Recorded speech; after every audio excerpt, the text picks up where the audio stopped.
Well, welcome to Partners in Ministry. My name is Dan Smith, and today my guest is Lance Thornton. Lance is the founder and CEO of Quakerdale Farms in New Providence, Iowa. Welcome, Lance, and thanks for joining me today. Well, thank you, Dan. Thanks for inviting me to join you and your friends. You know, God's taking you on some pretty special journey to prepare you to be the CEO for Quakerdale Farms. Why don't you give us a taste of some of the things that you've learned along the way and how significant they were to you? I would say the biggest thing God has given me was the opportunity to be a resident as a student at Quakerdale. At a very young age, I started learning leadership skills while a student.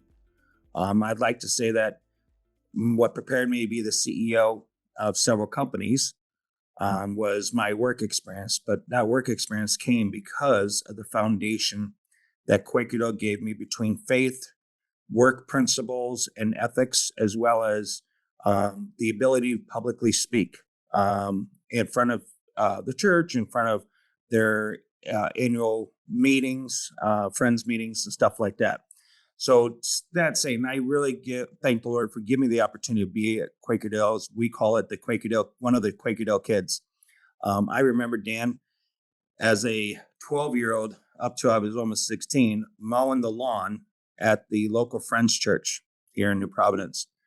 And we was 5 or 6 of us mowing. And I continuously led, how do we do this faster, more efficiently, and looking better? And literally we would time it each week and try and build that process to get better and better. And so that way we were able to do another person's lawn because we volunteered our time to mow elders' homes in New Providence, but sometimes we ran out of time. So we were able, so that really was a great foundation for me to always learn to improve the process. There's an old saying, a good friend of mine, Jeff Fatika, says, if we have the process at 99.9%, there's still room for improvement. Sure. So that is really where I thank him for giving me that opportunity. As a career-wise, I went off to work for companies like NASCAR as a vice president, in charge of licensing for mass retail.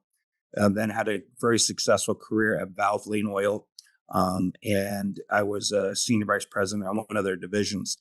And then through those experiences, and I decided to start my own companies, and which I did.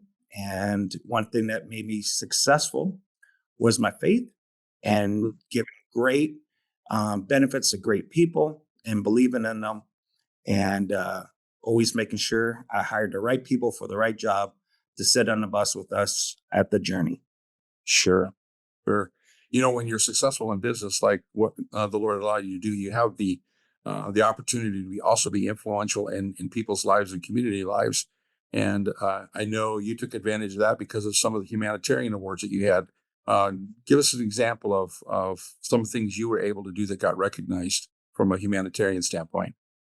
Let's start with employer-wise. That one's actually my most important one I've ever received.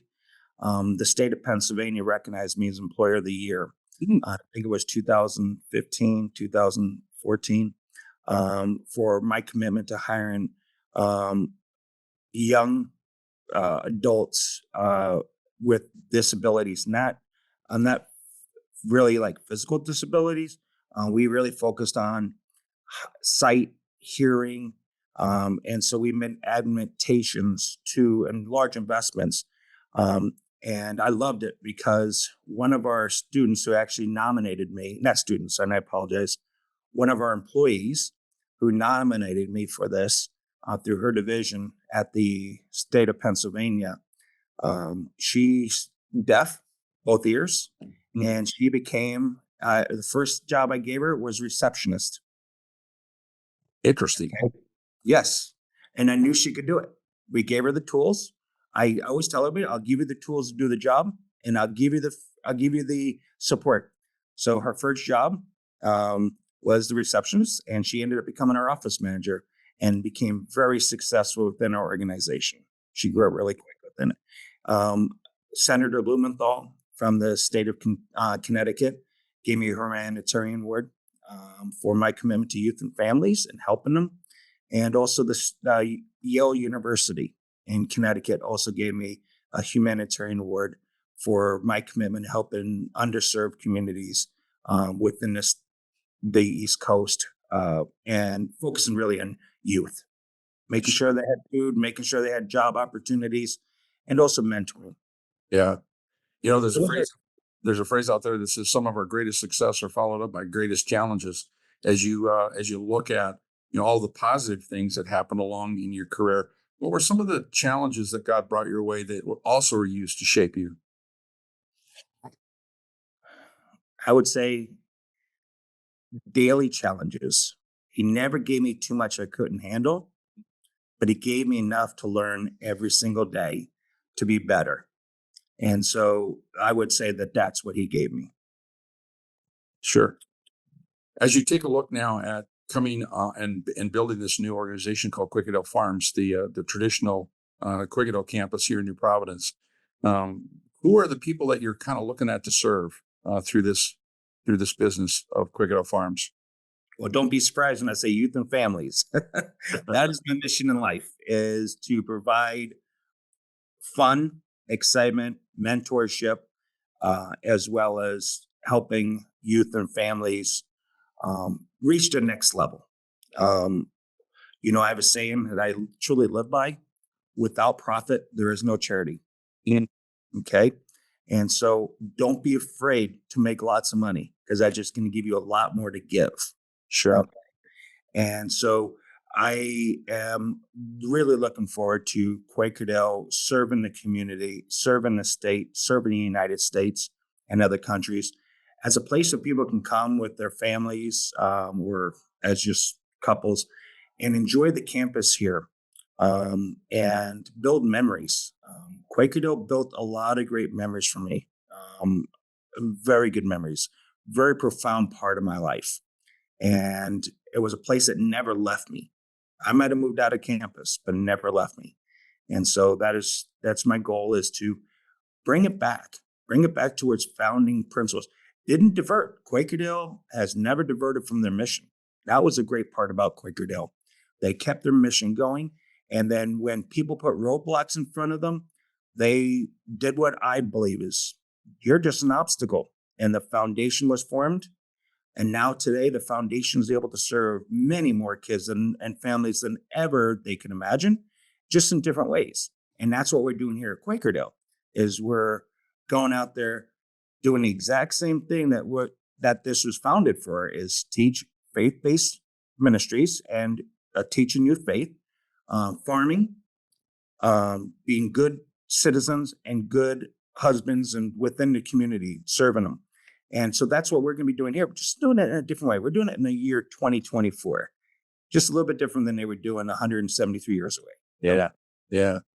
As you look at the next 5 years, I know you've got a pretty aggressive plan that's going on. What if I were to come back to the campus now and take a look at what's going on in 5 years from now? What are some of the things that I'd see that would be opportunities for me and my family to be a part of? What would that look like?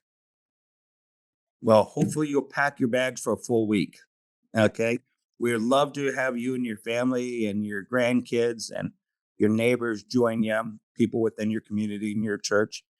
We are building a beautiful lavender farm. If you ask me why lavender, I wish I could take all the credit for this, but I can't. But Quakerdale um, is going to turn into a lavender farm, okay, amongst many other things. But lavender is the base of it because it's so beautiful, and it's an agritourism. It's a new hot item, and it's one of those products that grows. It's a perennial. You never have to touch it. Okay. And who doesn't want to walk through a sea, hundreds of acres of lavender? Right now, we're planning on building the world's largest lavender farm right here in central Iowa. And we're going to have cabins. We're going to have up to 9 wedding venues, the restaurant, cafe, as well as amphitheater seating for outdoor service, weddings, and stuff like that. And of course, camping. Can't miss that. Yeah, remember thinking that the opportunities for walking trails and biking and horseback riding. I mean, I think if people were to come in 5 years, they're going to have no idea what's going to be out here. Hey, Dan, you gave me a time limit, so I couldn't name everything we want to do out here. Let's But Jersey, just say this. If you want to stay up to date with what's going to be happening, make sure you make a trip each year to figure it out, because this could be way too much for you to take all in at once at year 5. Make sure you get year 1, then year 2, then year 3, year 4. So you're just kind of adding to your experience, because it's going to be changing over that period of time. And it's really, really exciting. So, hey, if I'm listening and I'm thinking, boy, you know what, this really just sounds like an exciting thing to be a part of. Uh, how would somebody try to get involved with Quakerdale Farms and be a part of this change? What would I do? well, I'd encourage you to go to quakerdalefarms.com. Okay. Okay. And you'll see everything going on here, as well as the developments that are going. We do have Facebook, Quakerdale Farms, as well as Quakerdale Lavender, and our Twitter, our Instagram. I really encourage people to go to our Facebook and our website, and you'll see continuously new updates almost every single day. Awesome. Awesome. And be sure to check back here, Partners in Ministry, because this is just one of many interviews that we're going to be doing. And as we progress throughout the year and the years, we'll be featuring a unique part of Quakerdale Farms, so you can see what's going on. So, hey, Lance, thanks for a great overview. We look forward to getting into detail later. Thank you, Dan, and thank for all your friends for joining us today. Hey, if you got any questions, or if you'd like to learn more about Quakerdale Farms, you can see their contact information right here on the screen. You can also find it in the show notes for this episode on our website, or you can find it in the description of this YouTube video. On behalf of Quakerdale Farms, Lance Thornton, and Partners in Ministry, I want to thank you for joining us. And until next time, let's get out there and serve as Christ serves.